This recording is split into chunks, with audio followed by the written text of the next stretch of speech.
하나님, 나의 심장으로 당신을 사랑합니다. 자, 옆에 보고요. 예수 그리스도의 심장으로 당신을 축복합니다. 반대편 보고요. 예수 그리스도의 심장으로 당신을 축복합니다. 고맙습니다. 우리 2단에 말씀하겠습니다. 모든 지킬 만한 것 중에 더욱 내 마음을 지키라. 생명의 근원이 이에서 남이니라. 잠언 4장 23절 말씀. 성령 하나님, 나의 마음과 생각을 지켜 주옵소서. 하나님이 나를 사랑한다는 것을 믿는 믿음을 지켜 주옵소서. 나의 미래가 복될 것이라는 소망을 지켜 주옵소서. 가족과 교회와 대한민국을 향한 나의 사랑을 지켜 주옵소서. 예수님의 이름으로 기도합니다. 아멘.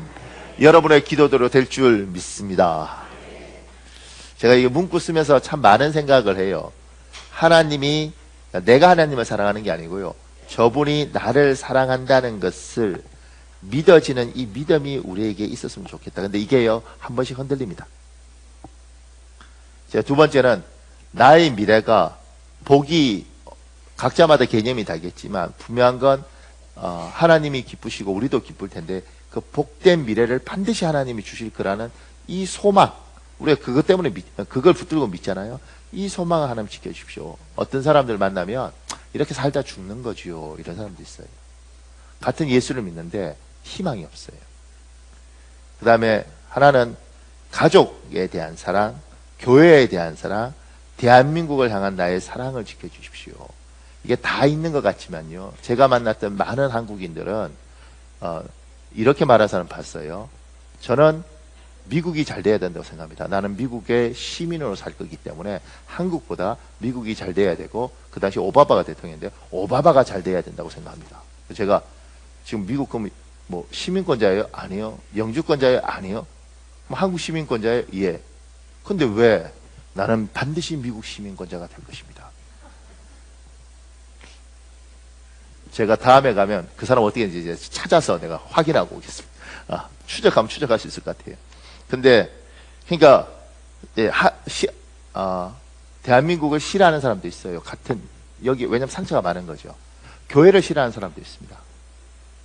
그리고 심지어 가정에 대해서, 가족에 대해서, 목사님, 우리 가정이요, 지긋지긋합니다. 이런 사람도 있습니다. 이게 원래부터 그런 게 아니잖아요. 원래는 사랑했고, 원래는 교회도 좋았고, 원래 이 나라의 민족으로서 아리랑 부르면서 같이 울었던 거죠. 이 사랑을 잃어버리는데 이걸 하나님 좀 지켜주셨으면 좋겠습니다. 이제 이 기도를 하는 거죠. 지금 이 말은 이거 쓸 때 고민 많이 했다는 거예요.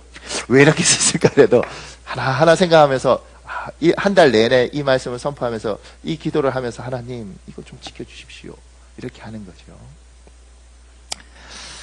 오늘 마가복음 4장 3절에서 9절은 씨를 뿌리는 비유예요. 여러분 이거 굉장히 많이 들어봤고 알 겁니다. 요거는 마태복음에도 나와 있고요, 누가복음에도 나와 있습니다. 근데 마태복음 13장에는 여기에 마가복음에 없는데 마태복음에 뭐라고 되어 있느냐면 18절 제가 읽을 테니까 19절 여러분 읽으십시오. 그런즉 씨를 뿌리는 비유를 들으라.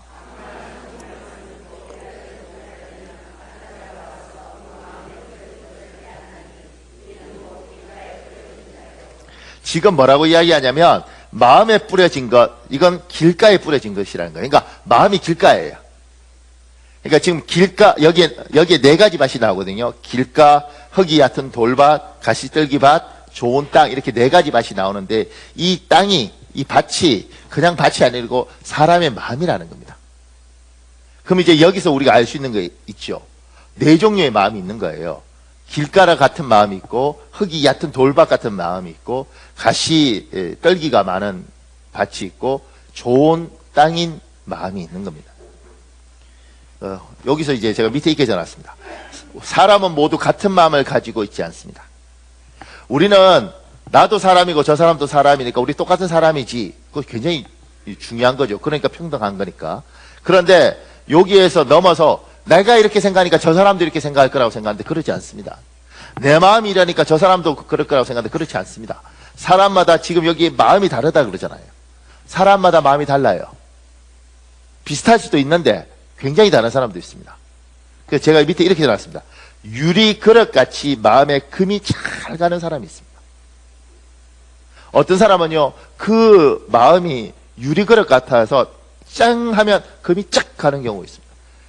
우리 뜨거운 물 어떨 때 차가운 물 마시고 뜨거운 물 그 유리 그릇에 딱 부을 때 쫙 하고 갈라지더라고요. 이거 왜 이렇게 갈라지지? 굉장히 놀란 적이 있었는데 유리 그릇이 그렇게 이런 글라스가 이런 컵이 그냥 순식간에 쫙 갈라지는 거예요. 이거 그렇게까지 될 필요가 있을까? 근데 어떤 사람의 마음은 이런 그릇 같아서 더 예민한 유리 그릇 같아서 쫙 갈라지는 거예요. 말 한마디에 너무 아파하고 때로는 그거 갖고 뭘 그래? 그런데 깊이 패일 수 있습니다. 같은 사람끼리 앉아있고 우리는 이해할 수 있다고 생각하지만 누군가는 이런 유리 그릇 같은 마음을 가진 사람이 있습니다. 제가 이렇게 보면 그 남자하고 여자하고 이렇게 좀 심령이 다른데요. 여자들 중에 뭐 털털한 사람도 있지만 많은 여자들은 털털한 것 같아도 굉장히 이렇게 지금 이 유리잔처럼 유리 그릇처럼 이렇게 예민한 사람이 있습니다. 여자니까 그러겠죠, 그죠? 그리고 남자들도 뭐 여자 같은 성향이 있지만 남자들은 그래도 대부분 여자보다는 좀 이렇게 투박한 게 있어요. 그래서 그 남편들 중에 아내한테 이렇게 좀 편하게 대하는데 편하게 대하는 걸 어떻게 넘어서 막 대하는 사람도 있습니다. 그러니까 자기는 편하게 대하는데 이쪽이 생각할 때는 막 대하고 우리가 생각할 때도 막 대할 수 있습니다. 제가 옛날 친구 선교사님 이야기했잖아요. 그 사람 상담학 전공한 사람인데도 불구하고 아내가 깍두기 닮고 이렇게 있는데 깍두기 닮다가 여보 무가 부족하네? 아무 생각 없이 살아갈 필요 있어? 니꺼 이거 잘라서 써 이렇게 조선무 좋네 뭐 알타리 같이 이랬다가 칼 들고 부르르르 뜨는 제가 그 이야기 듣고 와 그리고 진짜 그 사모님을 만났는데 알타리 같은데 근데 부르르르 뜨는 그러니까 이게요 그냥 툭 한 말이에요 그죠? 이거 뭐 그냥 부부끼리 웃자고 한 말인데 저쪽에서는 쨍 하고 금이 갈 수 있습니다. 내 마음하고 저 마음하고 다른 거예요. 제가 이제 살면서 자꾸 느끼는 건 뭐냐면 소중한 사람은 특히 내한테 귀한 사람은 저 마음이 뭐 괜찮을 거라고 생각하지만 유리그릇 같이 아주 예민할 수 있다는 생각을 듣고 생각을 가지고 말 한마디도 정수기 물 필터링 하잖아요. 말 한마디도 이렇게 필터링을 해서 같은 것도 이렇게 좀 잘 표현하는 방법들을 찾아야 됩니다. 그냥 툭 하는 순간 굉장히 아플 수 있습니다. 아유, 권사님 저는 왜 이렇게 하나님을 믿는데도 인상이 이렇게 힘든지 모르겠어요. 제가 많으니까 그러지 몰라? 이 사람 말이 100% 맞을 수 있어요. 근데 저기는 인생이 눈물로 살 수 있습니다. 틀린 말 아니지.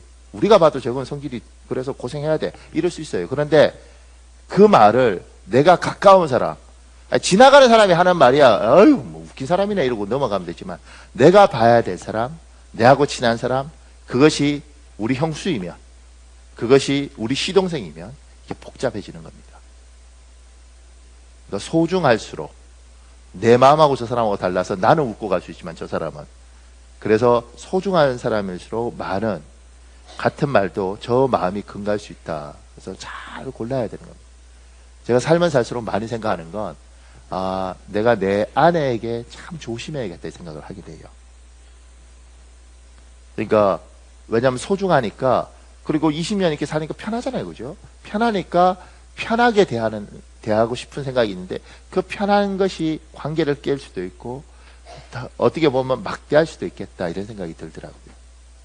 그러니까 소중하면 소중할수록 그러니까 자식이 소중하면 소중할수록 한 걸음 요렇게 떨어져서 말을 할 때도 생각을 하는 거죠. 누가 그러죠. 목사님 그렇게 불편하고 어떻게 삽니까? 불편하게 사는 것이 행복합니다. 지금 아무도 아멘 안 하는 건 너무 은혜를 받아서 안 하는 건지, 아니면 나는 막대하고 살 겁니다 그런 건지. 근데요, 생각보다 우리가 귀한 사람한테 막대하는 경우 많습니다. 소중한 사람은요, 소중하게, 왜냐하면 평생을 같이 가야 될 사람은 지켜줘야 되는 겁니다. 목사님 저는 마누라 10년마다 갈겠습니다. 오케이! 막 해! 그런데 나는 이 여자와, 나는 이 남자와 평생을 갈 거다 싶으면 조심히 다뤄야 되는 겁니다. 그러니까 너무 이러면 안 되고, 같은 말 하나도 행동 하나도 이제 정성이 보이고 사랑이 보이는 거죠. 그래서 서로 간에 이렇게 마음의 빛을 자꾸 줘서 나중에는 정말 고마운 사람이다. 이게 이제 같이 가는 사람들의 특징인 것 같아요. 이게 나는 왜 이렇게 설교할 때마다 항상 사람 눈치를 보면서 설교할까? 목사들은 하나님의 눈치를 봐야 되는데 설교하면서 자꾸 사람 눈치를 봐. 그 밑에, 그러니까 이게 제가 이렇게 적어놨습니다. 생각이 너무 유연하고 융통성이 있어서 마음의 상처를 잘 받지 않는 사람도 있습니다. 이러면 얼마나 좋겠어요. 보세요. 김재동이란 사람이 쓴 책에 이런 내용이 나와요. 신영복 선생님이 쓰신 책 담론 마지막에 독버섯 이야기를 소재로 한 외국 동화가 나오더라고요. 내용을 소개하자면 이래요. 등산하던 아버지와 아들이 있었습니다.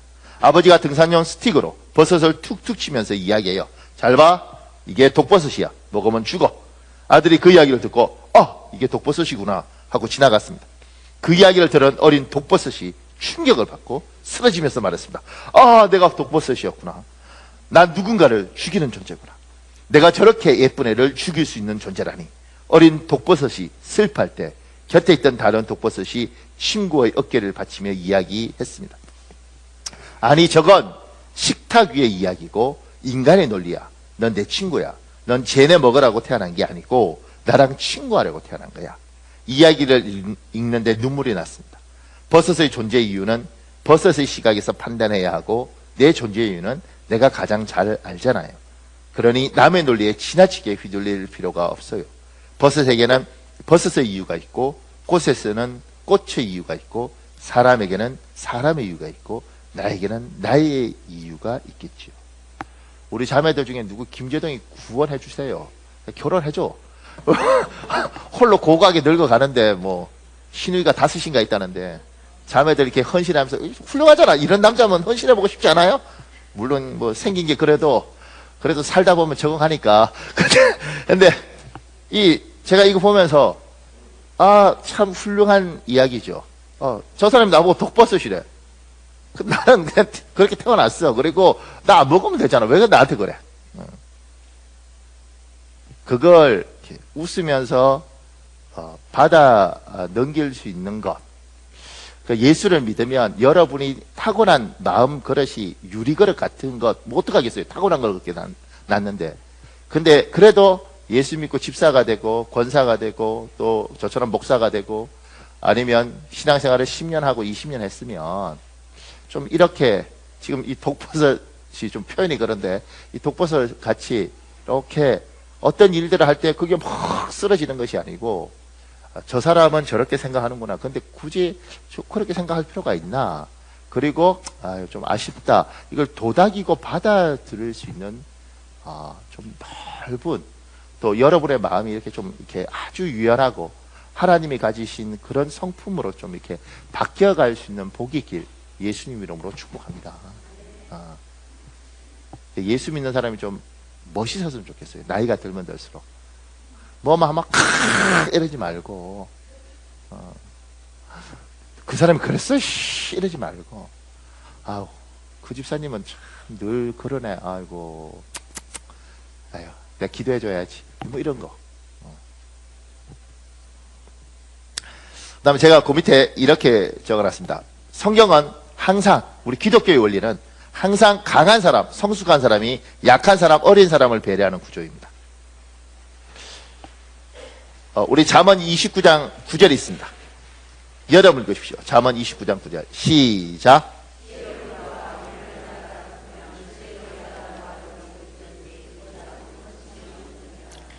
여기에 성경이 이렇게 말하는 거예요. 지혜로운 자와 미련한 자가 있는데 이게 다투면 지혜로운 자가 뭘 하든지 간에 이 싸움 안 거쳐요. 왜냐하면 미련한 사람은 그냥 있지 않아요. 그 밑에 보면 세 번역에 이렇게 적어놨습니다. 지혜로운 사람이 어리석은 사람을 걸어서 소송을 하면 어리석은 사람이 폭언과 야유를 맞으므로 지혜로운 사람은 안심할 수 없다. 이렇게 되어 있어요. 그러니까 지혜로운 사람이 이 사람은 어리숙하고 또 어리석기 때문에 뭘 해도 못 알아듣는다는 거예요. 그러면 뭐요? 지혜로운 사람이 이걸 잘 하라는 거예요. 이게 우리 기독교의 원리입니다. 우리 기독교의 원리는 성숙한 사람이 성숙하지 않은 사람을 품는 구조예요. 성숙한 사람이 성숙하지 않은 사람을 정죄하고 야단치고 아이고 참 바보 같은 놈 이렇게 가는 게 아니고 우리가 여기를 어떻게든 품는 거예요. 이게 기독교의 구조예요. 그러니까 여러분이 우리 교회에서 잊으면 안 되는 것이 장로님하고 안수집사님하고 무슨 일 때문에 팍 부딪히면 세상은 어떻게 돼요? 장로님한테 어떻게 그래? 고개 숙여 빨리 사과해. 장로님 넓게 이해해 주십시오. 아, 참 젊은 것이 이렇게 가는 게 아니고요. 장로님하고 안수집사하고 탁 싸우면 장로님이 아유 네가 아직 안수집사라서 모르는구나. 네가 장로 돼보면 그 마음 알 텐데. 그리고 장로님이 고개를 숙이는 거예요. 이렇게. 권사님하고 여자 집사님하고 탁 부딪히면 권사님이 야 내가 지금 권사 어떻게 된 줄 알아? 내가 주방에서 설거지를 했으면 야 진짜 내가 너 이렇게 가는 게 아니고 아이고 아직 서리 집사니까 권사가 돼봐야 아는데 그거 모르는구나. 그러면 내가 이해를 못할 테니까 내가 맞춰줘야지. 그리고 고개를 숙이는 겁니다. 이게 교회 구조예요. 세상 구조는 뭐예요? 어디다 눈을 부릅뜨고 이게 권사한테 이렇게 가는 거예요. 요게 조금 심하게 가면 이렇게 말하는 사람들이 있더라고요. 내가 권사 뭐 이렇게 표현이 좀 그런데 하여튼 뭐 했어 딴 줄 알아? 뭐 이렇게 하더라고. 그러니까 그 말하는 권사가 상태가 너무 안 좋은 거지. 요 밑에 제가 이런 글이 있습니다. 이걸 참 제가 때마다 생각할 때마다 이게 참 좋은 글이라는 생각이 들어요. 옛날에 고집센 사람과 똑똑한 사람이 있었습니다. 둘 사이에 다툼이 일어났는데 다툼의 이유인적 고집센 사람은 4-7 27이라고 주장하고 똑똑한 사람은 4-7 28이라고 주장했습니다. 이 다툼이 가장 한 이야기입니까? 답답한 나머지 똑똑한 사람이 고을 원님께 가자고 말했고 그들은 원님께 찾아가 시비를 가려줄 것을 요청했습니다. 고을 원님이 한심스럽다는 표정으로 둘을 쳐다본 다음 고집센 사람에게 말했습니다. 내가 4-7 27이라고 말했느냐? 네, 당연한 사실을 당연하게 말했는데 글쎄 이놈이 28이라고 우기지 뭡니까? 그러자 고을 원님은 다음과 같이 말했습니다. 27이라고 답한 놈은 풀어주고 28이라고 답한 놈은 곤장을 열 때 쳐라. 고집센 사람이 똑똑한 사람을 놀리며 그 자리를 떠났고 똑똑한 사람은 억울하게 곤장을 맞게 되었습니다. 이번에는 똑똑한 사람이 원님께 억울하다고 하소연했습니다. 그러자 원님이 이렇게 대답했습니다. 4-7 27이라고 우기는 그런 놈이랑 싸운 내 놈이 더 어리석은 놈이다. 내 너를 매우 쳐서 지혜를 깨치게 하려 한다. 그러니까 4-7 27이라고 막 우기는 이 사람하고는 어차피 대화 안 돼요. 그잖아요? 어리석다고. 그러면 제대로 28이라는 걸 아는 네가 품으라는 거예요. 이게 기독교의 원리입니다. 제가 조금 전에 장로님하고 안수집사 이렇게 했는데 사실은 이게 정답이 아니에요. 권사님하고 서리집사하고 싸우면 권사님이 이게 정답이 아니고 직분이 만큼 성숙하면 얼마나 좋겠어요. 목사면 성숙해요? 저는 목사 안수 받으면 성숙하는 줄 알았는데 목사 안수 받는다고 성숙해지는 거 아니더라고요. 성숙은 목사 안수 받는다고 성숙해지는 게 아니고 성숙만큼 훈련된 사람이 성숙한 거죠. 그러면 성숙한 사람이 성숙하지 않은 사람을 품는 겁니다. 직분에 상관없이 교회 안에 성숙한 사람이 성숙하지 않은 사람을 품는 거예요. 그게 하나님이 교회가 교회 되도록 하셨습니다. 그러면 교회가 시끄러운 이유는 성숙하지 않은 사람 때문에 시끄러운 게 아니라 성숙한 사람이 자기 역할을 못했기 때문에 교회는 시끄러운 거예요. 또 오해하면 이 교회가 시끄럽나 이럴 것 같은데 우리 교회는 참으로 조용하지요. 그런데 아무리 우리 교회가 괜찮은 교회가 돼도 우리 교회에 모난 사람들은 반드시 있습니다. 이건 하나님이 주시는 겁니다. 그리고 이 하나님이 주시는 이걸 우리가 잘 성숙해서 컨트롤하면 성숙한 교회가 되는 것이고, 뭐 이거 뭐야? 이러고 둘이 투닥투닥 그러면 얘도 성숙하지 않지만 이 사람도 성숙하지 않는 거예요. 옛날 이야기인데 지금 우리 교회 이야기 하나 해줄게요. 우리 교회에 재밌는 자매가 하나 들어왔어요. 사연이 많고 상처가 많은 자매인데 성깔도 한 성깔 해요. 우리 교인들이 착해서 참 그 자매한테 잘했죠. 집에 가서 우리가 청소도 다 해주고 냉장고도 다 닦아주고 뭐 하여튼간에 참 정성을 쏟아서 예수 안 믿는 사람 어떻게든 예수 믿게 하려고 했어요. 그래서 이제 세례도 받고 1:1 성경 공부도 했고, 근데 이제 상처가 많으니까 이 자매가 이제 자기 힘들면 이 힘든 걸 이제 우리 교회는 이제 목자가 있으니까 목자한테 이야기를 하는 거죠. 근데 이제 목자는 여자 집사님인데, 예, 가정도 있고 남편도 돌봐야 되고 자기 돈도 벌어야 되고 이러는데 맨날 이렇게 전화 오고 뭐 이렇게 하니까 너무 힘이 든 거예요. 그래서 어느 날은, 그리고 이제 뭐 너무 짜증나게 하니까, 힘들게 하니까, 그래서 어느 날 뭐 이렇게 연락 왔는데 바쁘고 그러니까 제대로 연락을 못 받았죠. 이 자매가 화가 난 거죠. 그래서 나 죽어버릴 거예요, 이렇게 문자가. 근데 이제 가뜩이나 너무 힘들게 하는데 그렇게 문자 오니까 화가 나니까 이제 제대로 답변 안 했는가 봐요. 그러니까 이게 죽어버린다 이래도 전화를 안 하니까 문자를 하나 더 보냈죠. 오늘 밤에 나 손목을 그어버릴 거예요. 이 여자 집사님이 그 휴대폰을 들고 내한테 왔어, 울면서. 얼마나 무서웠게! 목사님, 이거 어떡하냐고! 그래서 하여튼 교회에서 이 사람, 저 사람, 뭐 하여튼 그 자매는 한 사람이 아니고 한 10명이 달라들어서 10명의 에너지를 이제 이렇게 해야지 되는 거예요. 근데 우리 성도들이 참 착해서 정말 하여튼 한 몇 년을 정말 잘해줬죠. 이렇게 잘해주다가 이제 다 들어주다가 이제 세례도 받고 이랬으니까 그렇게 막 하면 안 되니까 제가 보니까 이제 자기가 원하는 대로 하는 게 아니라 교회에서 이 목장으로 들어가라 이랬어요. 근데 이제 워낙 자매가 하고 싶은 대로 하다 보니까 들어가라. 근데 이제 그게 싫었던 거예요. 나 그럼 교회 안 와요? 그리고 이제 나간 거지. 이렇게. 그러면 이제 달려가갖고 지금까지 늘 달랬으니까. 그러면 지 하고 싶은 대로 할 줄 알고 나 안 와요? 그러고 나갔는데, 놀라운 건 이 착한 우리 교인들이 아무도 목사님 걔 데려와야 되지 않나 그러지 않는 거야. 다들. 그리고 얼굴에 막 눈빛에 막 은혜가 막 이렇게 막 심지어 내한테 데려오실 거예요? 이렇게 못한 아름다운 영어도 있고. 근데 이 교회를 안 다녔으면 우리가 뭐 했을 거예요. 근데 이제 다른 교회를 갔어요. 다른 교회가 이제 교회 다니겠다니까 그러고 데려갔죠. 제가 속으로 생각했죠. 너희도 연단 많이 받겠다 그 교회. 이렇게 생각을 했어. 그러니까 그리고 이제 이 친구를 이제 한 번씩 전화 왔죠. 뭐 한 달에 한 번, 뭐 3개월 한 번 이렇게 전화 왔어요. 그 이유가 뭐냐면, 목사님, 그래서 왜? 그러면 잘 지내세요. 이래. 근데 이제 그게, 야, 그거 뭐 하냐? 교회 와? 그럼 올 것 같아. 나도 말을 못 하는 거지. 왜 말을 못 하냐면, 오면 또 너무 많이들 고생할 거 아니겠어요. 그죠? 사연 많거든요, 거기는. 집어다 달라 그래서 막 하여튼 집어들어 다니고, 뭐. 하여튼간 뭐 병원에 당뇨 때문에 누워있으면 병원에 또 자주 가야 되고, 그러니까 손이 많이 가는 자매고, 마음이 상한 게 많이 있으니까 이게 하여튼간 엉뚱한 승질도 많이 내고. 그러니까 제가 생각할 때 이제 교회를 안 다니면 어떻게든 했을 때는 다른 교회 다닌다 그러니까.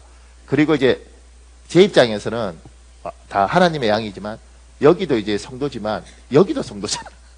여기 때문에 여기가 너무 고생하는 게 마음이 아프더라고요. 한 3년 그렇게 고생했으면 그만 고생시켜도 되겠다. 하나님 입장에서도 수고했다 너희는. 그러니까 너희 이만큼 했으니까 이제 얘는 저기서 또 하겠다. 이렇게 생각을 해서 이제 그냥 잘 보냈어요. 그래서 뭐 나중에는 1년 반 있다가도 한번 전화 와요. 목사님. 그럼 늘 그러죠. 교회 열심히 다니고, 이래. 그러니까, 오고 이러면 안 되니까. 오고 이러면 올 거니까. 얼굴 한번 보자, 그러면 올 거니까. 잘 다니고, 건강하고, 이렇게. 우리도 힘들어요. 근데 이제, 교회에 그런, 이렇게, 고슴도치 같은 그런 자매들이 있죠. 뭐, 그런 집사도 있고. 그런 집사들이 있을 때 하나님 왜 두느냐? 하나님의 교회는 성결하고 깨끗해야 되니까 다 쫓아버리고 순수하고 맑은 사람들만 여기? 그럼 아무도 없죠. 누가 있겠어요? 혹시 여기서 이렇게 목사님 저는 있을 수 있을 것 같습니다. 병원 가야 돼요. 병원 가야 돼요. 그러니까 없죠. 왜냐면 다 여러분이나 나는 다 부족하죠. 근데 그걸 좀 더 성숙한 사람, 완전하게 성숙한 사람이 아니라 좀 더 성숙한 사람이 여기를 잘 품고 도닥이고 그게 하나님이 원하는 교회. 이거 덕분에 이 사람이 더 성숙한 교회. 이게 하나님의 교회라는 거죠. 그러니까 교회는 모난 사람 때문에 시끄럽지 않습니다. 모난 사람과 모난 사람이 부딪혀버리니까 시끄러운 것이지. 모난 사람에게 지혜로운 사람이 뭐 저런 게 다 있냐 그러고 못 참고 싸움을 붙여버리니까 시끄러운 거지. 모난 사람이 모난 짓 할 때 성숙한 사람들이 아이고 저것도 시작을 했구나 그러면서 이제 그래 알았어 그래 이렇게 품어줘야 되는 거죠. 아무도 아멘을 안 하는 거. 그러니까 부부도 똑같아요. 그러지 않겠어요?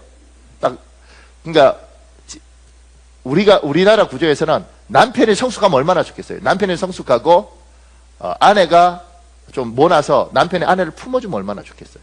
근데 우리나라는 제가 지금까지 보면 대부분 남편이 약간 모난 경우가 많고 아내가 더 성숙해서 아내가 품는 경우가 훨씬 많아요. 이게 이제 마음이 아프죠, 사실은. 그리고 부모 자식 간에도 부모가 성숙하고 자식이 어려서 부모가 이렇게 자식을 품어주면 얼마나 좋겠어요. 그런데 부모가 너무 모나서 자식이 부모를 품는 경우가 생각보다 많더라고요. 하나님 볼 때는 참 안타까운 거지. 왜냐하면 자식이 부모를 품을 때 이게 존경이 되겠느냐고. 어머니 그렇구나. 어머니 예 어머니. 이게 아이고 아버님 예. 아이고 또 시작하셨네. 이렇게 안 예쁘잖아. 아내가 남편 보면서 그 옛날에 우리 교회 집사님 중에 누가 그러더라고. 목사님 지랄 총질량의 법칙을 뭐 아세요? 뭐 이런 거. 처음에는 무슨 법칙 그래서 나는 뭐 굉장히 괜찮은 건지 앞에 지랄이 붙어서 지금 뭐지? 이렇게 했는데 그러니까 지랄 총량의 법칙 같은 게 있어갖고 뭐 하여튼간 남자는 뭐 지랄할 분량을 해야 된다 뭐 이렇게 나중에 보니까 굉장히 흉악한 말이에요. 그러니까 이런 식으로 남편을 생각하면서 아이고 또 뭐 하네 이렇게 보면 이거 너무 아프잖아. 남편이 아내를 이렇게 탁 품을 수 있으면 왜냐면 보통 남자들이 나이가 훨씬 많을 테니까 품을 수 있으면 또 집안의 가장인데 품을 수 있으면 얼마나 좋을까. 근데 아내가 이렇게 그래 이렇게 하는 것들은 슬프지 않나. 슬픈지 안 슬픈지 여러분 표정을 갖고는 도저히 모르겠습니다. 그런데 집안이 안 시끄러우려면 교회가 시끄럽지 않으려면 성숙한 사람이 달래야 되는 겁니다. 성숙한 사람. 제가 그 밑에 이렇게 적어놨습니다. 사람의 마음 밖과 같습니다. 조금 전에 땅이라 그랬잖아요, 그죠? 사람의 마음을 땅에 비유했는데 그 땅 중에서도 이게 사실 알고 보면 뭐 길가든 뭐든 이게 밭인 거예요. 왜냐하면 씨앗을 뿌리는 것이니까. 그런데 밭에는 법칙이 있어요. 어떤 법칙이 있느냐면 밭을 망치는 가장 좋은 방법은 아무것도 하지 않으면 됩니다. 제가 놀라는 건 뭐냐면요. 잡초는 관리 안 해도 무성하게 핍니다. 놀랍죠? 근데 벼는 제대로 농사 짓는 거, 저 농사 잘 모르는데, 제대로 농사 짓는 사람은 날마다 가서 물 관리하고 피 뽑아주고 뭐 이렇게 엄청 고생 많이 하더라고요. 잡초는 그냥 냅둬도 무성합니다.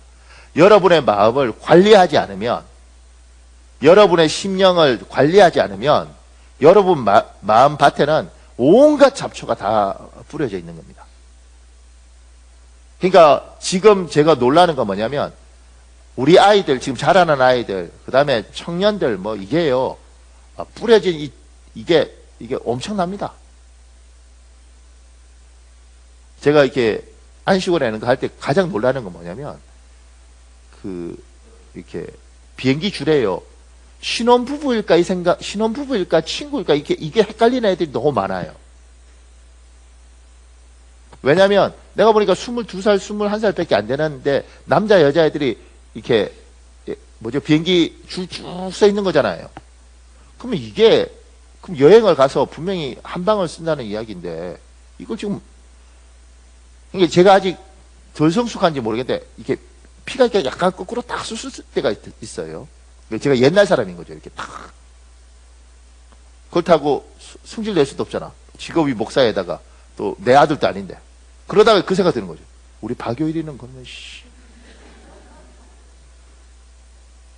다행히 여자친구가 없어요. 이거 우리 아들한테 미안한데 걔가 중학교 때 여자를 사귀었어요. 학교 선생님이 적극적으로 후원하고 밀어서 사귀었어요. 근데 그 여자가 나 한 번도 못 봤는데 그 여자가 예쁘고 공부도 너무너무 잘한다는 거예요. 그래서 저희 집사람하고 저하고 둘이 이렇게 이야기했죠. 여보, 공부도 잘하고 그렇게 예쁜 애가 우리 아들 사귀어주는 건 너무 고마운데 걔가 뭐가 답답해서 우리 아들 사귀지? 우리 아들한테 너무 미안하더라고. 그렇게 이야기하는 거. 하여튼 지금까지 없어요. 그런데 그러니까 이제 딸 가진 부모 입장에서는 어떨까? 근데 이게 아이들 마음에 그냥 다 뿌려져 있으면 상관없는 거죠, 이게. 그게 고리타분하게. 그게 놔두면 그게 다 뿌려지는 겁니다. 하나님 굳이 믿을 필요는 이게 다 뿌려져서 무성하게 자라는 거죠. 그러니까 제가 마음 관리를 참 잘해야겠다. 잡초들 잘 뽑아줘야겠다. 근데 이게 우리가 뽑는다고 뽑아지는 게 아니지 않습니까? 왜냐하면 우리가 심는 것도 아니고 이게 하여튼간 지금 우리 아이들은 어떻게 사는지 몰라요. 그러니까 우리 교회 청년들도 우리 앞에서 이렇게 착한 애들인데 얘들이 바깥에서 무슨 짓 할지를 모르는 거죠. 목사님, 우리 애들은 나는 우리 아들도 안 믿어요. 왜냐하면 얘들이 교회용이 있어. 집용이 있어. 그러니까 학교 기숙사에서 일주일 내내 있는데 일주일 내내 뭘 하는지 궁금하더라고요. 그렇다고 쫓아다닐 수가 있어요. 안도까지 쫓아가서 감시할 수도 있어요. 감시한다고 또 되나?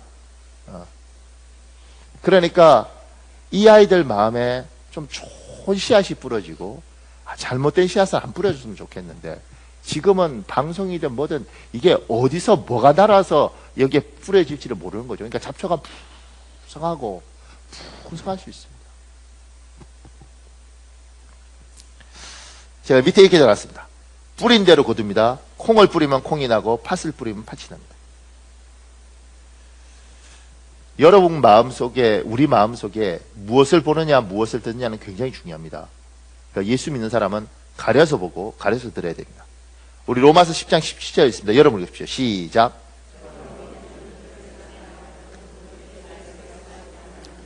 믿음은 들음에서 나며요. 들음은 그리스도의 말씀으로 말미암아요. 그러니까 우리 감각을 통해서 정보가 들어오고 이것들 중에 우리 마음에 뿌려지는데, 그러니까 잘 보고 잘 들어야 됩니다. 그러니까 안 들을 건 안 듣고 안 볼 건 안 봐야 됩니다. 그러니까 굳이 찾아서, 특히 애들 어렸을 때 공포 영화, 호러 무비 뭐 이런 거 이렇게 목 자르고 막 이런 그 잔인한 거 있잖아요. 아이들 그거 보면 100% 영향받습니다. 뿌려진 대로 가는 거예요. 조수밋이 이번에 이렇게 제가 보다가 이게 읽은 게 있는데 그 이야기 하는 거예요. 자기가 왜 성악가가 됐을까? 엄마가, 그분 결혼도 못했고 애도 없잖아요. 그러니까 자기 엄마가 이렇게 이야기했던 거죠. 나는 성악가로 살고 싶었고 난 성악가가 못했다. 그리고 나는 집에서 이렇게 가정을 주부가 됐는데 너는 가정주부가 절대 되지 말고 성악가가 되라. 그리고 뱃속에서 아이를 가졌을 때 24시간 성악을 계속 틀어놨다는 거예요. 마리아 칼라스인가 그 여자분 이야기 계속 틀어놓고, 그 다음에 태어났을 때부터 계속, 그래서 자기가 그 영향인지는 잘 모르겠지만 자기 엄마 소원대로, 그리고 엄마가 한 대로 그게 그 마음에 진짜 너무 풍성한 거죠. 왜냐하면 24시간 계속 뱃속에 있을 때부터 계속 성악 듣고 나와서도 계속 듣도록 하고 어렸을 때 방 안에 집어넣고 8시간씩 피아노 치도록 하고 그러니까 그러면서 그 이야기 하는 거죠. 자기가 세계적인 성악가인데 과연 이게 우리 엄마가 원하는 모습이었을까? 그리고 엄마는 이게 기쁠까? 그리고 자기도 아이나 이런 걸 보고 결혼도 하고 싶고 아이도 낳고 싶은데 그건 자기 인생에 없는 거죠. 그래서 누군가가 아이들이 있는 모습을 보면 너무 마음에 나도 아이가 있었으면 이런 마음이 있다는 거예요. 이게 뿌려지고 그 뿌려지는 것이 듣고 자꾸 보면 이게 들어와서 어느 날이니까 이게 그냥 죽어버리면 괜찮은데 이게 자라서 30배, 60배, 100배가 되면 뭐가 들어있느냐가 달려있는 거죠. 그러니까 잘 보시고 안 들어야 될 건 안 듣고 여러분 마음 관리를 잘 하셔야 됩니다. 제가 재밌는 거 하나 봤는데 그 부모는 엄마 아빠는 정말 하나님의 믿음으로 살려고 하는 사람이에요. 옛날 그 사람은 세탁소 하는 사람도 있고 남편은 택시 운전사였는데 정말 하나님 뜻대로 살려고 그러고 아이들을 믿음으로 키우고 싶어 해요. 그런데 그래서 이제 제가 중고등부 맡고 이랬을 때 항상 목사님 아이들 밥 사주십시오. 그러고 돈 주고 목사님 오늘 토요일인데 애들 모이나요? 모이면 저희가 짜장면 사겠습니다. 그래서 애들 불러 짜장면 사고 정말 애들을 믿음으로 키우려고 그러고 정말 열심히 사는 사람이었거든요. 근데 그 집 아들이 믿음이 잘 안 돼요. 근데 내가 왜 그럴까 이렇게 봤는데 어느 날 알았어요. 어느 날 뭘 알게 됐냐면 차 타고 이렇게 가는데 얘가 그러는 거죠. 목사님 저기 교회 있지요? 그래서 내가 저기 교회 있나 처음 봤네? 목사님 저 교회 있잖아요. 저 교회 목사님이요 도둑놈이에요. 이러는 거예요. 내가 어떻게 알았어? 나도 모르는 사람인데. 근데 얘 엄마 아빠가 밥 먹을 때 밥상에서 늘 애들 같이 밥 먹잖아. 그래서 그 목사 그거 하여튼간 도둑놈이야 뭐 이러면서 이렇게 한다. 애가 밥 먹을 때마다 착실하게 이렇게 씨앗이 떨어진 거지. 그리고 무성하게 자란 거예요. 그러니까 여러분과 내가 말을 할 때 별 생각 없이 툭 던지는 말이지만 듣고 있다고 이게 뿌려진다고. 그러니까 그 부분에 대해서 지혜가 필요합니다. 그러니까 교회 식당에서 이렇게 밥 먹으면서 이제 지금 우리 교회는 거의 그런 거 없는 것 같은데 밥 먹으면서 옛날 제가 있던 교회는 밥 먹으면서 이제 이야기하는 거죠. 야, 그 집사 안 보이던데 그거 승질 더러워서 저번에 뭐 해서 이러면서 막 남편하고 한판 싸우고 내가 그거 다 봤잖아 뭐 이렇게 하는데 뒤에서 밥 먹던 새신자가 들었어. 그거 뿌려졌죠. 어떤 무게 뿌렸냐면 야, 나도 잘못하면 저기 들어가서 씹히겠다. 도망가야겠다. 그러고 도망가. 그러니까 우리는 아무 생각 없이 하지만 누군가 이렇게 떨어진다고. 그러니까 하나님의 사람들은 말할 때 생각해야 되고 내가 들어가는 이것이 누구에게 들어갈 수 있으니까 이게 잘 가야 되는 거예요. 내 마음도 잘 관리해야 돼요. 그런데 그럼 뭘 뿌릴 거냐라는 부분에서 분명하게 여러분이 확신을 가져야 될 게 있습니다. 제가 여기 윤동주 시인이 쓴 십자가라는 시의 일부분을 갖고 왔어요. 여기 이런 말이 있습니다. 괴로웠던 사나이 행복한 예수 그리스도에게처럼 십자가가 허락된다면 이게 십자가라는 시인데 예수 그리스도를 어떻게 표현했냐면 괴로웠지만 행복했던 사나이 요 이야기를 해요. 제가 여기에 설명 하나 하겠습니다. 여러분 하나님이 여러분 사랑한다고 믿으십니까? 이게 믿는 사람도 있고 안 믿는 사람도 있습니다. 그러니까 하나님이 여러분 사랑하십니다 이렇게 이야기했을 때 지금 교회 집사님들 중에 또 교회 오래 다니는 사람들 중에 교회 왔다 갔다 했던 사람들 중에 수없이 들었습니다. 근데 누구는 여기 안 들어오는 거예요. 누군가는 이 씨앗이 떨어져서 길가처럼 돌짝밭처럼 떨어져서 그냥 죽어버린 거죠. 하나님은 여러분을 사랑하셨습니다. 그 부분에 대해서 여러분이 믿든 안 믿든 하나님은 여러분을 사랑하셨습니다. 이걸 어떻게 목사님 그러면 어떻게 확인할 수 있습니까? 그게 십자가입니다. 예수 그리스도께서 십자가에 달려 돌아가실 때 여기 있잖아요. 괴로웠다는 거예요. 고통스럽지. 왜냐하면 인류가 만든 형벌 중에 가장 잔인한 방법을 우리는 십자가라고 생각합니다. 포청처럼 보면 개작주 뭐 이런 거 있죠. 뭐 이런 거 해서 목을 그냥 탕강 잘라. 프랑스 같은 경우는 단두대에 와서 퍽 자르면 굉장히 무서워 보이지만 그건 탁 한순간 끝나는 겁니다. 그런데 십자가는 이게 매달려서 계속 이렇게 피를 흘리면서 때 앞에서 말라 죽는 거거든요.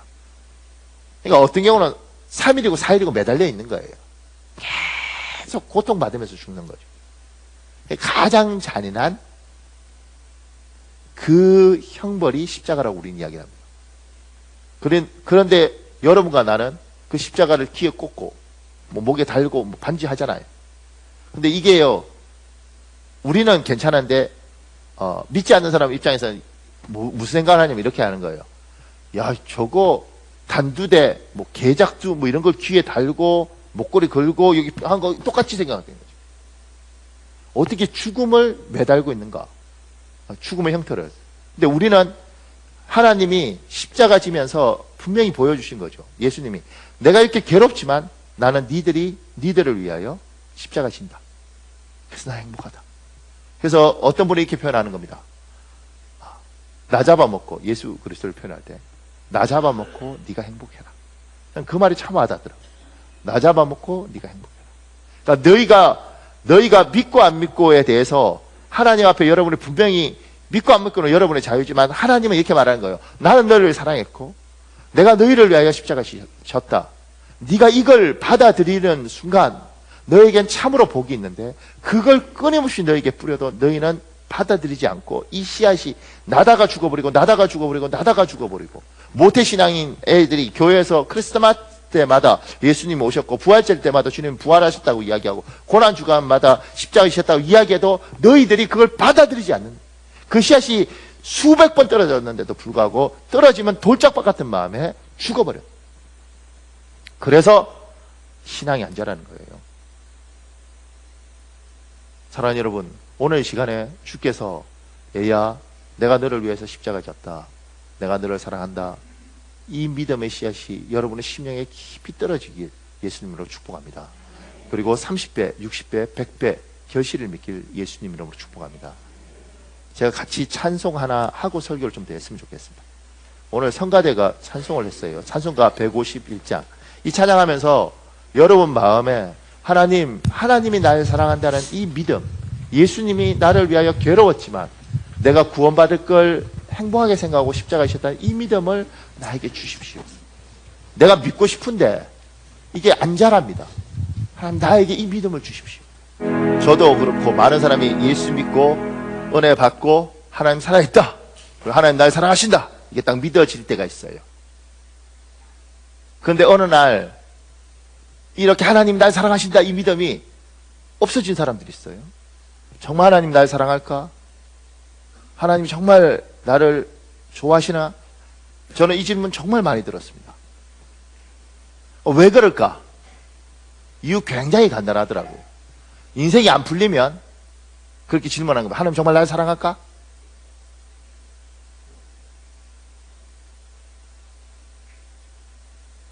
사람이란 존재는 참 희한해서 너무 힘들다가 하나님께서 내가 정말 힘들어서 하나님 나에게 취직자를 주십시오. 그럼 하나님이 취직자를 줬어요. 그 순간 이렇게 생각, 하나님 날 사랑하시는구나. 그런데 취직해서 거기 들어갔는데 너무 힘들어 일할 때 하나님 왜 나를 이렇게, 하나님 정말 날 사랑하십니까? 그러다가 뭐 남자애든 여자애든 너무 괜찮은 배우자 만나서 결혼했어요. 정말 나를 사랑하시는군요. 근데 그 괜찮은 여자가 나를 너무 괴롭혀. 정말 하나님 나한테 왜 이러십니까? 사람은요 늘 이런 패턴으로 가더라고요. 근데 그게 여러분뿐만 아니라 목사인 나도 그러더라고요. 내 친구들도 그래요. 목사 될 때 하나님 정말 나를 사랑하시는군요. 목회가 잘 되면 하나님 정말 나를 사랑하시는군요. 근데 너무 어렵고 너무 힘들면 하나님 정말 나를 사랑하십니까? 이렇게 묻더라고요. 이 부분에서 여러분이 분명히 여러분과 제가 확인해야 될 것은, 내가 느껴지든 느껴지지 않든 그분은 우리를 사랑하십니다. 그건 예수 그리스도 통해서 분명히 이야기하셨어요. 야, 내가 괴로웠지만 행복했던 예수 그리스도, 윤동주 시인이 그렇게 이야기하는 건 뭐냐면, 내가 피 흘리면서 괴로웠지만 내가 너 사랑했기 때문에 기쁘게 내가 십자가 진다. 2000년 전에 예수께서 십자가 지실 때 우리에게 분명히 이야기해요. 내가 널 사랑한다. 네한테 어떤 상황이 일어나든지 간에 내가 널 사랑하는 것을 의심하지 마라. 네가 잘 되든 못 되든 내가 널 사랑하는 것에 대해서는 추호도 의심하지 마라. 하나님은 계속 그 이야기를 했는데도 불구하고 이 믿음을 아멘을 받았는데 상황이 어려워지면 이 믿음이 시들시들하더라고요. 저는 제가 저 자신 보면서 하나님 앞에 이렇게 말한 적이 있어요. 하나님 정말 저 사랑하십니까? 어느 날 더 심해지더라고요. 하나님 저한테 이러시면 안 되는 거 아닙니까? 저는 사람이 하나님 앞에 그렇게 말할 수 있다는 것에 놀랐습니다. 그리고 내가 그렇게 말하는 게 더 놀랐습니다. 하나님 저한테 이러시면 안 되는 거 아닙니까? 내가 당신을 어떻게 따라왔는데 내한테 이러시면 안 되지 않습니까? 야, 인간이 밑바닥 깊이 내려가니까 올라오는 게 뭐냐면 내 의예요. 이게 다 죽은 줄 알았거든요. 정말 바닥까지 내려가면 도끼가 쫙 올라오면서 내한테 그러시면 안 되잖아요. 정말 하나님 정말 내한테 그러면 안 되죠. 딴 사람한테 어떻게 하든 모르겠는데 내한테 그러면 안 되죠. 날 사랑하면 이러면 안 되죠. 이렇게 가더라고요. 그러니까 우리들 중에 누군가는 이 질문을 하는 거죠. 하나님 정말 나한테 날 사랑하십니까? 내가 어떻게 당신을 위해 살았는데, 내가 어떻게 충성을 했는데 내한테 이러시면 안 되죠, 하나님. 이렇게 질문하는 사람이 있는 것 같습니다. 분명히 옛날 하나님 때문에 하나님 고맙습니다. 할렐루야. 하나님이 나한테 기원해서 이렇게 말했던 사람들 중에 지금 오늘 이 자리에 하나님 내한테 이러면 안 되죠. 당신이 정말 내한테 그러면 안 되죠. 난 하나님 충분히 원망해도 됩니다. 이런 마음을 가진 사람이 있는 것 같습니다.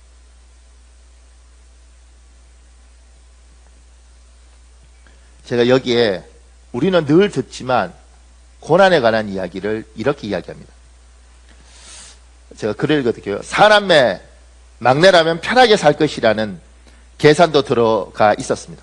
근데 막상 결혼해서 가보니 장남과 차남은 차례로 이민을 가서 없고 셋째 딸과 막내 아들인 남편만 남아 있었습니다. 순식간에 저는 막내 며느리자 유일한 며느리가 되어버렸습니다. 시댁은 종갓집으로 시아버님이 7남매 맞으셨고 집안에 행사가 있으면 30명 이상 모였습니다. 저는 어릴 때부터 소꿉놀이보다는 전쟁놀이를 더 좋아했고 친정 집안에서도 삼촌을 비롯해 사촌과 육촌 오빠까지 통틀어 남자가 20명이 좋게 넘었으나 딸은 저 하나였습니다. 어렸을 때는 오빠들이 가마를 태우고 다니거나 아빠 목마를 타고 다녀서 땅을 밟아본 기억이 없습니다. 귀한 딸이라 부모님은 애지중지하셨고 제 콧대는 놓기만 했습니다. 대학에서 공학을 전공하면서 남자들 틈바구니에 살다가 살림에 대해서는 하나도 모르고 시집을 갔습니다. 청소, 요리, 빨래는 아무것도 할 줄 모르는 제게 하나님은 살림에서 인간 문화재이신 시어머니를 붙여주셨습니다. 결혼하기 전까지 빨래를 해본 적이 없던 저는 남편 양말 끄트머리를 손가락 2개로 잡고 말았습니다. 그 모습을 본 어머니는 제가 훈련이 아주 많이 필요하다는 것을 단번에 알아차리시고는 도우미 아줌마를 내보내시고 본격적으로 살림을 가르치셨습니다. 시댁은 집이 얼마나 깨끗했든지 베란다를 맨발로 나갈 수 있었고 손님들이 걸레를 행주인 줄로 착각할 정도였습니다. 또 음식은 집에서 만들어 먹는 것이 깨끗하다며 순대, 어묵, 육포 등 남들은 당연히 사서 먹는다고 생각하는 음식까지 다 집에 만들어 먹었습니다. 한때 시댁에는 7명이 살았지만 가족들이 집 근처에 회사를 차리면서 거의 매일 모든 가족이 집으로 와서 식사를 하게 되었습니다. 아침만 5번 상을 차렸습니다. 하루 종일 식구들 밥상 차리고 치우다 보면 하루가 다 갔습니다. 세탁기도 청소기도 없는 집에서 난생 처음 해보는 이 모든 것들이 저는 죽을 만큼 힘들었습니다. 서산가성으로 인천으로 가서 장사를 할 때는 마음의 병이 심해져서 알아 누웠던 적이 있었습니다. 병원에 갔더니 가성내종양이란 진단을 받았습니다.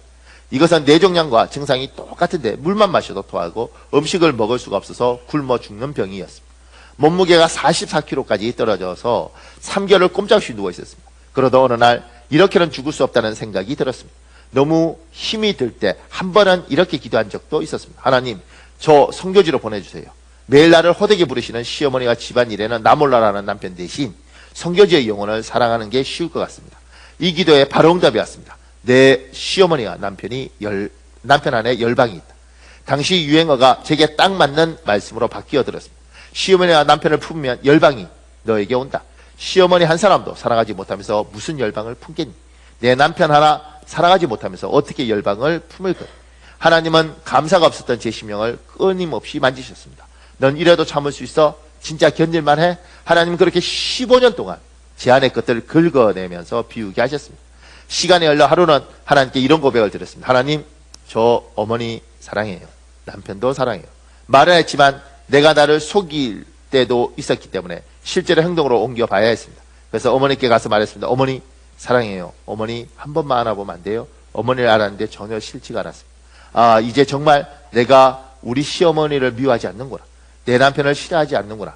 저는 지금도 믿어지지 않습니다. 너무 미워서 마음속으로 수천 번을 죽였기 때문입니다.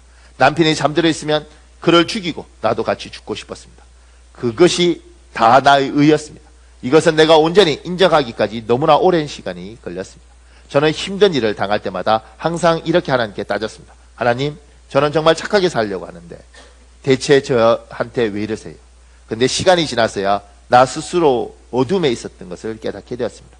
살림살이 잘하는 어머니가 계셨기에 제가 살림을 못하는 걸 알게 된 것이고, 어머니는 잘할 수 있도록 저를 가르쳐 주신 것뿐 아무것도 나쁘게 한 것이 없는데 저는 항상 제가 피해자라고 생각하고 살았던 것입니다. 훈련받지 못한 제가 문제였습니다.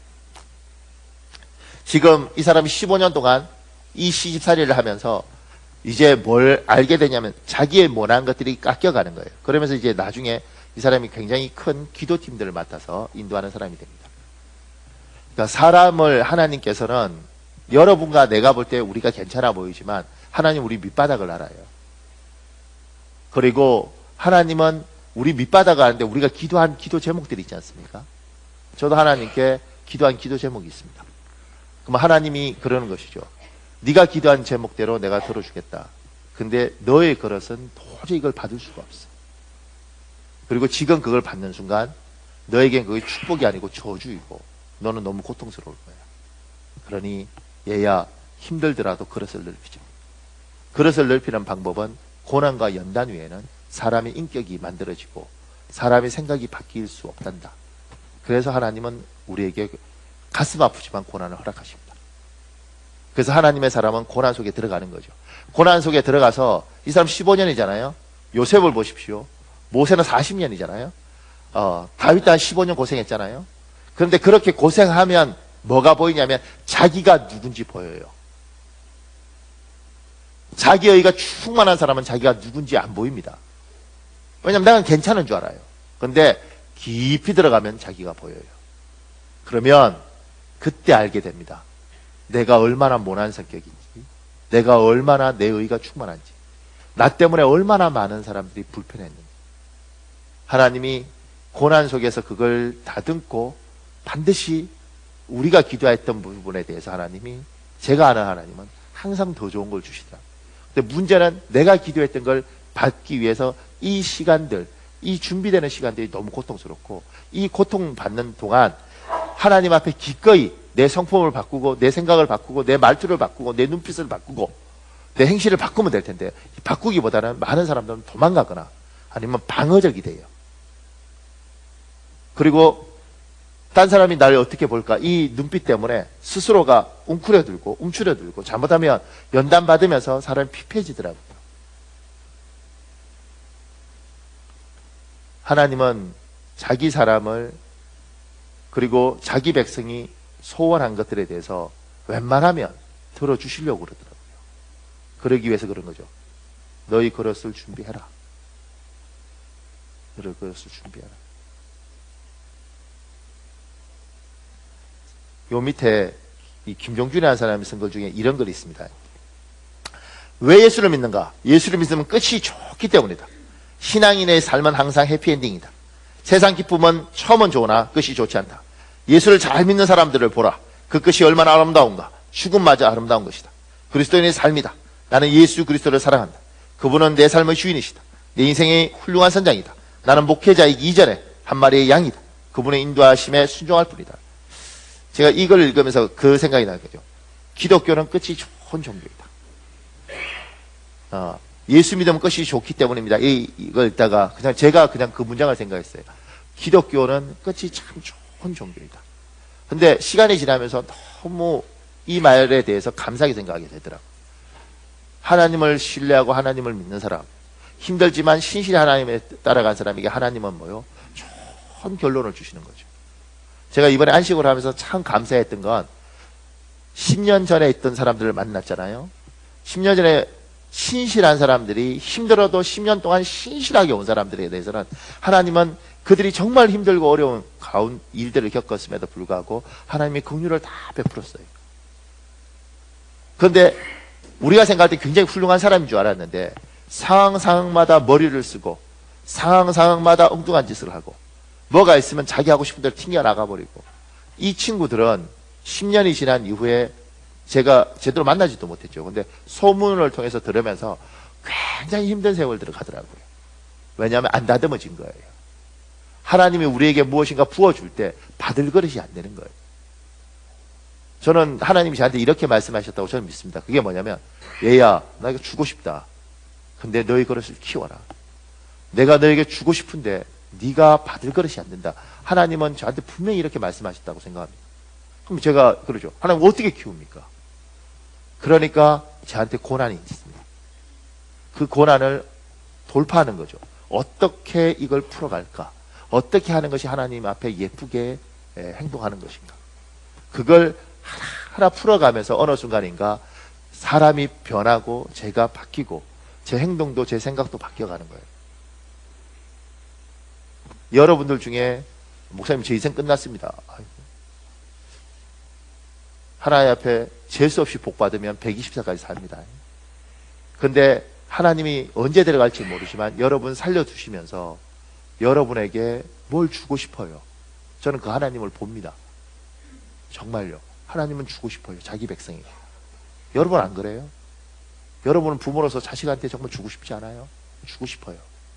얘가 받을 그릇이 안 돼서 속이 상해서 그렇지 주고 싶어요. 내가 주면 얘가 날려 먹을까 봐 못 줘서 그렇지 정말 주고 싶어요. 그러면서 생각하죠. 그릇만 되면 주겠다. 지금 기독교는 끝이 좋은 종교입니다. 아무리 힘들어도 여러분 마음에 반드시 하나님의 것은 좋게 할 텐데, 하나님, 내가 이 하나님을 신뢰하고 하나님이 날 사랑한다는 것에 대한 수요심도 하지 않고 지금 받는 고난 속에서 하나님, 내가 하나님 보시기에 예쁘게 반응하겠습니다. 때로는 너무 자존심이 상하고 너무 화가 나지만 하나님 보실 때 참 귀하다, 저거 참 예쁘다, 저거 정말 복을 받아도 되겠다, 하나님 그렇게 반응하겠습니다.